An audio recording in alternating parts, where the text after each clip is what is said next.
नमस्कार, समृद्धि की पाठशाला में आपका स्वागत है। मैं हूं आशु दत्त। आज हम बात करेंगे इक्विटीज़ में रिस्क के बारे में, किस किस्म की रिस्क है। देखिए, दो चीज़ें होती हैं। कभी-कभी हम ये लेके चलते हैं कि किसी चीज़ में जब हम पैसे डाल रहे हैं वहाँ पर रिस्क है, मगर अक्सर रिस्क नहीं होती। हमारी अपनी लापरवाही होती है या हम जो है एक्साइटेड हो जाते हैं, आज इसमें डालना है, आज उसमें डालना है। तो उसका और रिस्क का जो है हम अलग-अलग एक डिस्कशन करेंगे ताकि आप ये देख सकें कि रिस्क कहाँ होती है और रिस्क का रिटर्न के साथ क्या रिलेशनशिप रहता है। और लापरवाही का तो फिर मैं आपसे क्या कहूँ, लापरवाही तो लापरवाही है। तो उसके बारे में भी हम थोड़ी सी चर्चा करेंगे। आज हमारे साथ वो बात करने के लिए एक्सपर्ट पैनल है यहाँ पर। सुनील कदम जी हमारे साथ सेबी से हैं, आपका स्वागत है। दीना मेहता जी आसित सी मेहता से हैं, प्रेसिडेंट भी रह चुकी हैं बीएससी की। और कमला जी जो हैं एनएससी से हैं, आपका स्वागत है कमला जी। और राकेश गोयल जी बोनांसा पोर्टफोलियो से हैं, इनसे हम असली में मार्केट में ट्रेडिंग अकाउंट्स में क्या हो रहा है उसके बारे में चर्चा करेंगे। ज़्यादातर क्या होता है, जैसे ही मार्केट चल जाता है कुछ ज़्यादा हम कहते हैं जी अब कोई ज़रूरत नहीं है फंडामेंटल की, बस ख़रीद लेते हैं, देखेंगे बाद में क्या होता है। या जब मार्केट गिरने लगता है तो घबराहट भी उतनी जल्दी हो जाती है कि सब चीज़ ही गड़बड़ है, दुनिया ही गड़बड़ है, सब कंपनियां बंद होने वाली हैं।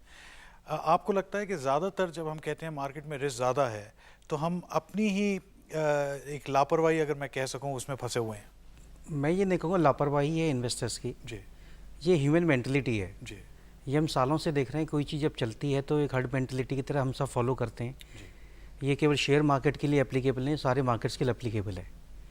लेकिन काफ़ी साल, अगर 15-20 साल की हम हिस्ट्री देखें तो सेबी ने और एनएससी ने काफ़ी सारे प्रोसेसेस इस तरह इस्टेब्लिश किए हैं कि इन्वेस्टर्स को आज मार्केट में बहुत ज़्यादा रिस्क नहीं है। रिस्क सबसे बड़ा पार्ट है इसका ट्रांसपेरेंसी आज भी शेयर मार्केट में जितनी कभी थी नहीं। और हम देखें डिमेटलाइजेशन का जिस तरह टेक ऑफ हुआ, जिस तरह से सेबी ने इन्वेस्टर प्रोटेक्शंस के लिए स्टेप्स लिए हैं, तो शेयर मार्केट में इनहेरेंट रिस्क, सिस्टमेटिक रिस्क नहीं है। बाकी किसी भी मार्केट में जो रिस्क एसोसिएट होती है, जो ग्रीड ऑफ फियर के कारण होती है, वो है।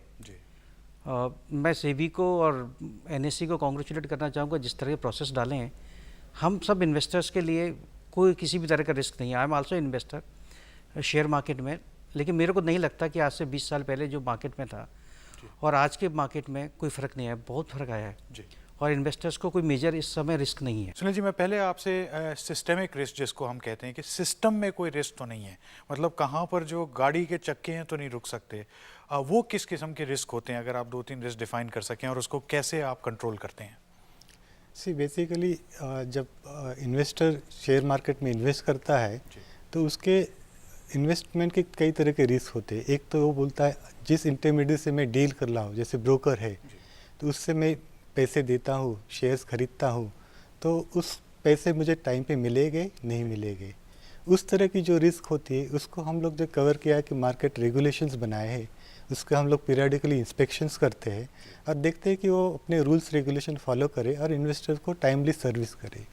दूसरी तरह की रिस्क होती है मार्केट से सिस्टम रिलेटेड रिस्क होती है, जैसे कि कोई मार्केट किसी बाहर की या किसी अंदरूनी वजह से सडनली फ्लक्चुएट हुआ और उसमें कोलैप्स हो गया, तो कई सारे ब्रोकर्स डिफ़ॉल्ट होते हैं।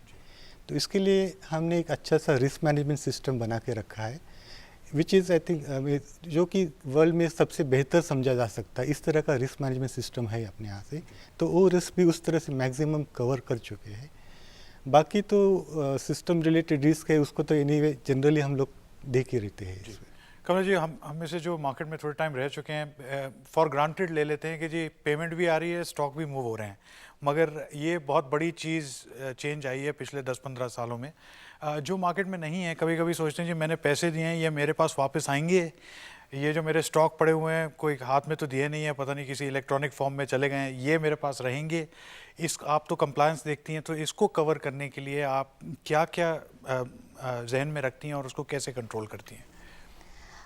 सिस्टम रिस्क की बात जो आप कर रहे थे, उस हिसाब में उस रास्ते में काफ़ी सारे सुधार हो गए हैं।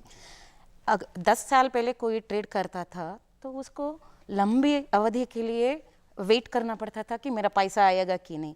अभी हमारा क्या है, रोलिंग सेटलमेंट है, T+2 में ट्रांजैक्शन होता है, तो सबको ये सुनिश्चित है कि उनको पैसा और सिक्योरिटीज़ कब आने वाला है। और एक चीज़ है, पहले किसी को पता नहीं चलता था कि उनका ट्रांजैक्शन, उनका सौदा कौन से भाव पर हुआ। आज क्या है, हर ब्रोकर जब नया क्लाइंट लेता है उसको एक विशिष्ट संख्या देता है, यूनिक क्लाइंट कोड अलॉट करता है। जब भी वो सौदा करता है वो यूनिक क्लाइंट कोड को ऑर्डर के टाइम में ही डालना ज़रूरी होता है। इसलिए इन्वेस्टर को आज के दिन में सारे जानकारी तुरंत मिल जाते हैं और हमारे कायदे भी ऐसे बन गए हैं कि जैसे ही ट्रांजैक्शन हो जाता है 24 घंटे के अंदर कॉन्ट्रैक्ट नोट देना चाहिए और क्वार्टरली बेसिस पे ज़रूर फाइनल सेटलमेंट करना चाहिए। Quarterly settlement of securities end funds करना चाहिए। मतलब आप इन्वेस्टर हो, मार्केट में डील कर रहे हो तो आपका भी जिम्मेदारी बनता है कि आप ये सुनिश्चित कर ले कि आपका कॉन्ट्रैक्ट नोट आपको टाइम पर आ रहा है और क्वार्टरली हर क्वार्टर आप इंसिस्ट करिए कि अपना सेटलमेंट हो जाए। हमारा तकलीफ ये है कि हमने कायदा तो बना दिया, अभी इन्वेस्टर लोग आके बोलते हैं आप ऐसे कायदे क्यों बनाते हो, हमको क्वार्टरली पैसा नहीं लेना है। हमारे एक्सपीरियंस में क्या है ना, पिछले सालों में हमने देखा है कोई इन्वेस्टर 10 साल के बाद आता है सेइंग दैट मैंने पैसा दे दिया था, आज मेरा पैसा नहीं मिल रहा है। 10 साल काफ़ी लंबी अवधि होती है, इसीलिए हमारा सारे इन्वेस्टर से ये रिक्वेस्ट है कि आपके ट्रांजैक्शन जो भी होते हैं उसका आप मॉनिटर ज़रूर कीजिए। बिकॉज ऑफ डिपॉजिटरी सिस्टम आपको जो भी शेयर्स मिलते हैं वो सही है, आपके मालिकी के है, माल की गारंटी। दूसरा है ऑटोमेटेड ट्रेडिंग, जिसके वजह से आपको भाव की गारंटी मिलती है क्योंकि आपने लिया या बेचा वो सही भाव में है। और तीसरा पैसे की guarantee because of trade guarantee fund. तो माल की गारंटी, भाव की गारंटी और रेट की गारंटी, ये सारी बातें ये बिकॉज ऑफ ये जो 10 साल में जो डेवलपमेंट्स, 15 साल में डेवलपमेंट्स हुए हैं, इसकी वजह से सबसे सेफ अगर पूरी आप देश में ले लो तो ये मार्केट सबसे सेफ मार्केट है।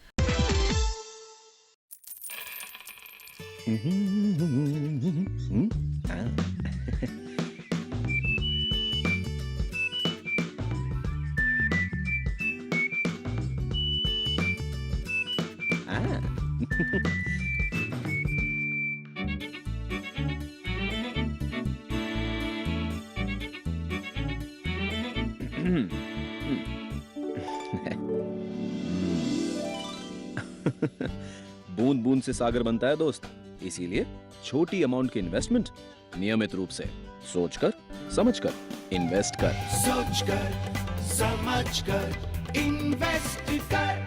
एनएसई द्वारा निवेशकों के हित में जारी। सर मैं क्या ये जान सकता हूँ कि स्टॉक एक्सचेंज निवेशकों के हित की कैसे सुरक्षा करता है? केवाईसी फॉर्म होता क्या है और सर एक कॉन्ट्रैक्ट नोट क्या होता है सर? अगर किसी इन्वेस्टर के साथ में धोखाधड़ी हो जाए तो उसके पास में क्या समाधान रहता है? समृद्धि की पाठशाला में हमारे साथ रहिएगा शनिवार सुबह 8:30 बजे सिर्फ और सिर्फ डीडी नेशनल पर। सोचकर समझकर इन्वेस्ट कर। Issued in the interest of investors by NSE.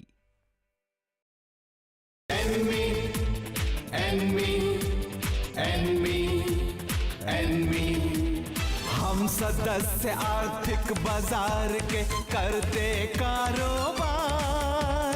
Enemy हमें बताए करना पूंजी का व्यापार। क्या पूंजी बाजार नियोजन हमें सिखाती एनमी? शहरों गांव हर एक जगह पर राह दिखाती enemy.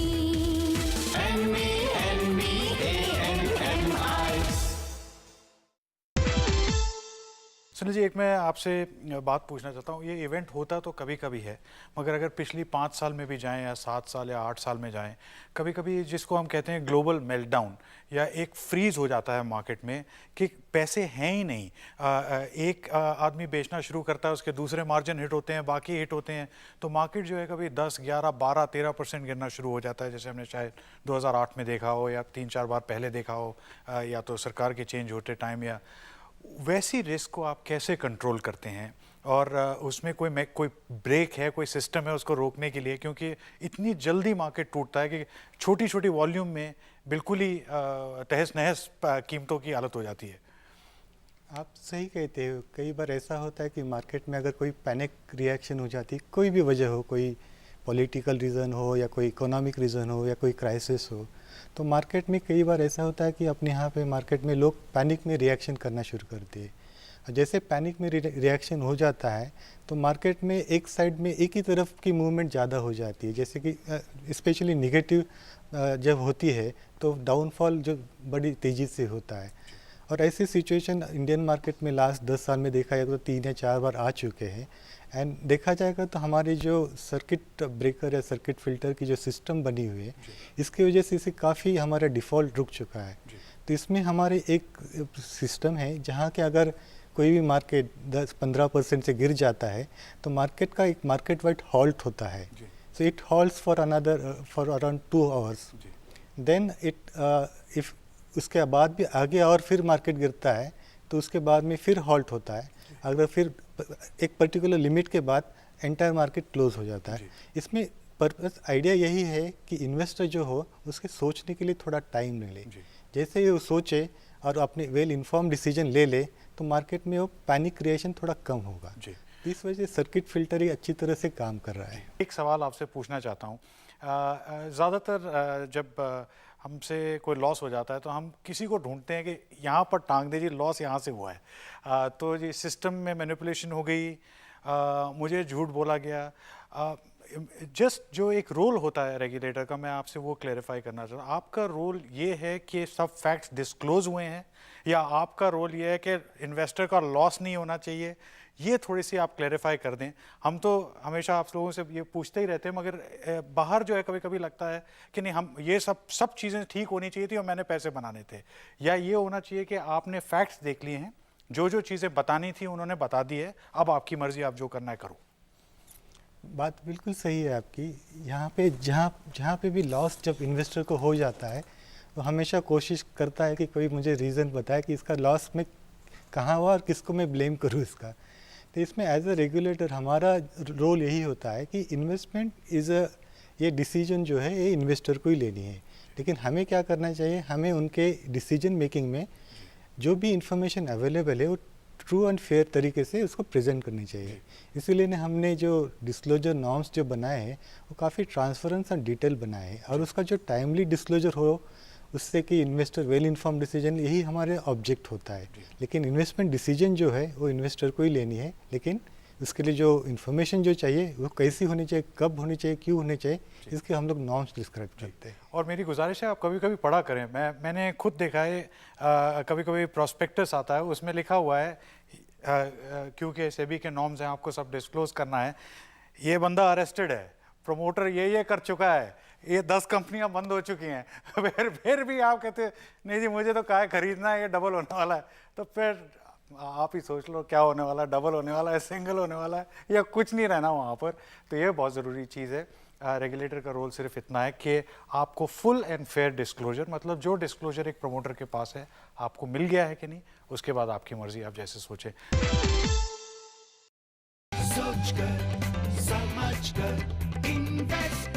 Issued in the interest of investors by NSE. As a broker अगर हम देखें तो आज इन्वेस्टर प्रोटेक्शन हमारी सबसे इम्पोर्टेंट चीज़ है। स्टॉक एक्सचेंज 3 तरीके से इन्वेस्टर का प्रोटेक्शन करता है। इन्वेस्टर को इन्वेस्टमेंट का ऑब्जेक्टिव क्या है ये समझना। ज़्यादातर अगर प्रोसीजर फॉलो हो जाते तो स्कैम होने की संभावना कम हो जाती है। समृद्धि की पाठशाला में हमारे साथ रहिएगा शनिवार सुबह 8:30 बजे, सिर्फ और सिर्फ डीडी नेशनल पर। 1 महीने में 5 किलो। इम्पॉसिबल। देखते हैं। ये क्या कर रहे हो? जल्दी वजन घटाने का ये मेरा सुपर हिट फॉर्मूला है। आज क्यों नहीं आया?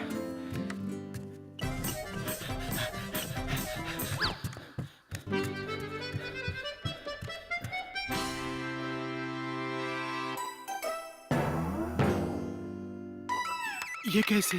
अच्छी सेहत पानी है तो निरंतर एक्सरसाइज करो, और अच्छे रिटर्न्स के लिए निरंतर निवेश करो। सोचकर समझकर इन्वेस्ट कर। सोचकर समझकर इन्वेस्ट कर। एनएसई द्वारा निवेशकों के हित में जारी।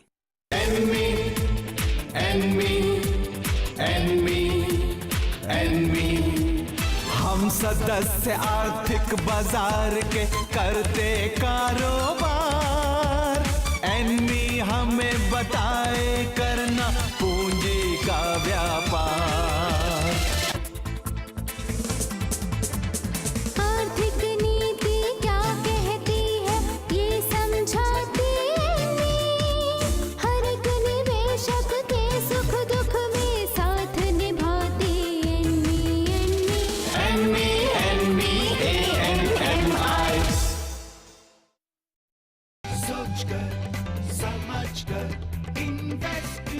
Issued in the interest of investors by NSE. Risk एक ऐसा टॉपिक है कि हज़ारों सालों से बड़े मैथमेटिशियन सब लोग जो हैं कोशिश कर रहे हैं कि फिगर कर लें कि कोई मैथमेटिकल मॉडल मिल जाए कि यहाँ पर रिस्क है कि नहीं है। आज हमने बहुत ही दिलचस्प चर्चा की। तो पूनम जी हमारे से बनी हुई हैं, वो बड़े विभिन्न शहरों में जाती हैं, छात्रों से बात करती हैं कि ये क्या सोचते हैं स्टॉक मार्केट और इक्विटीज़ और डेट के बारे के टॉपिक्स में। आज रिस्क के बारे में करें, मगर पहले वो आज उदयपुर में है, ज़रा उनसे उदयपुर के बारे में सुन लेते हैं, फिर 2-3 सवाल भी लेंगे। जी पूनम जी। धन्यवाद आशु जी।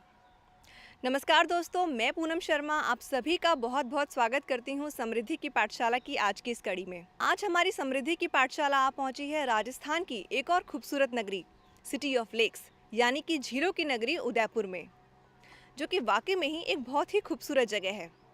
यहाँ दोस्तों मैं आपको उदयपुर के बारे में एक और बात बताना चाहूँगी कि उदयपुर की स्थापना सन 1553 ईस्वी में महाराणा उदय सिंह द्वितीय के द्वारा की गई थी और उन्हीं के नाम पर इस शहर का नाम उदयपुर पड़ा था। उदयपुर अरावली पहाड़ी की घाटी में बसा हुआ है और पर्यटन के क्षेत्र में भी दिन प्रतिदिन उन्नति कर रहा है। उदयपुर जहां एक और अपने प्राचीन ऐतिहासिक महत्व, अपने राजपूताना कल्चर और अपने वैज्ञानिक तरक्की के लिए प्रसिद्ध है, वहीं दूसरी ओर वित्तीय क्षेत्र में भी उदयपुर दिन प्रतिदिन तरक्की कर रहा है।